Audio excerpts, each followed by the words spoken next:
ujungnya kita pasang di dekat puting. Harapannya ketika bayi menghisap areola sama puting, si OGT ini terhisap juga. Oke, bisa dibayangkan? Kemudian ujungnya dimasukkan ke dalam wadah yang berisi ASI atau susu formula. Kan ini namanya relaktasi. Relaktasi itu kembali menyusui.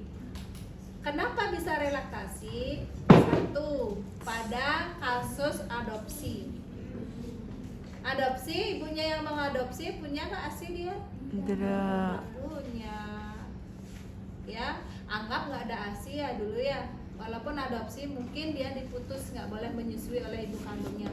Kalau bisa adopsi itu dia tetap disusui sampai minimal 6 bulan baru ditinggal. Seperti itu kan harapan kita ya.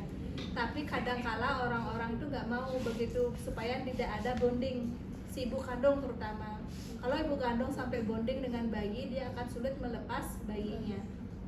Seperti itu. Kecuali memang adopsinya dengan antara keluarga. Biasanya dikasih dia menyusui sampai 6 bulan, nanti ASINya diperah, dikirim. Jadi dia nggak dapat susu formula, tetap dia dapat ASI perah. Untuk menghindari bonding yang berlebihan. Ya, kalau insting ibu itu kan muncul terus ya kan ya. Ya misalnya orang yang, nih saya minta anakmu yang sekarang ya, kamu udah banyak punya anak, oke, gitu misalnya diambil gitu kan. Atau dia nggak punya anak cowok, aduh ini sama sekali nggak punya anak. Nah kan bisa seperti itu di Bali, mungkin kalian pernah mendengar seperti itu ya. Kalau bisa bidan itu mengedukasi, kasih dia ASI oleh ibu kandungnya dulu minimal 6 bulan sampai lulus ASI eksklusif. Berikutnya baru dikasih ASI perah.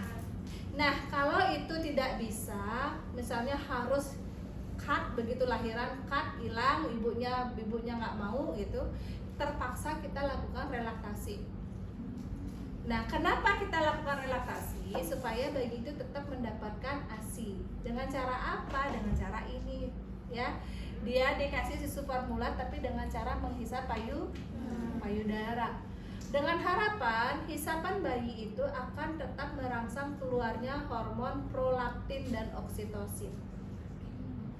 Ya, karena penghisapan ini kan ada refleks prolaktin, ada refleks oksitosin. Itu yang kita pegang. Refleks prolaktin, refleks oksitosin ada. Dengan hisapan bayi, lama-lama payudara itu bisa mengeluarkan ASI. Dan ini butuh kesabaran ekstra. Ya. Jadi betul-betul harus harusnya dilakukan sebelum bayi itu benar-benar haus. Misalnya dia hausnya 2 jam, 30 menit sebelum 2 jam itu udah harus disusui dia dengan cara seperti ini. Sehingga dia nggak sempat rewel ngamuk-ngamuk. Paham ya?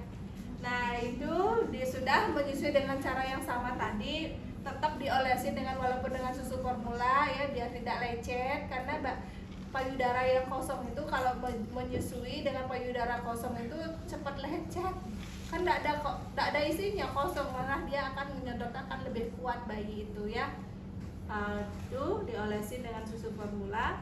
Ini diisi wadah yang isi susu formula, dia menyusui seperti biasa tadi, itu relaktasi. Dan ada cara kedua. Cara kedua itu dengan cara ditetesin. Begitu dia nyedot, tel pakai pipet. Nyedot gitu kan, ditetesin di atas sudut bibir bayi. Kan seolah-olah dia dapat ASI itu dari payudara. Mengelabui bayi ini sebenarnya. Sehingga dia mau tetap nyedot payudara. Nah kasus yang bisa relaktasi ini ketika ibu harus tiba-tiba misalnya dirawat, tugas luar, kan ada ya. Begitu dia dirawat dia nggak pernah menyusui, datang ke bayinya ASI-nya sedikit atau hilang, ya seperti itu caranya. Ketika dia tiba-tiba harus tugas keluar lama, hasilnya tiba-tiba hilang, lakukan relaksasi. Kebayang ya? Dan ini butuh betul-betul kesabaran tinggi. Kalau mau memberikan yang terbaik, ya perlu sabar, perlu usaha. Ya, seperti itu. Sama, selanjutnya sama, relaksasi itu sama. Hanya itu aja tekniknya. Ya, mengelabui bayi sehingga dia mau menghisap payudara, menyusu langsung ke payudara. Ada pertanyaan?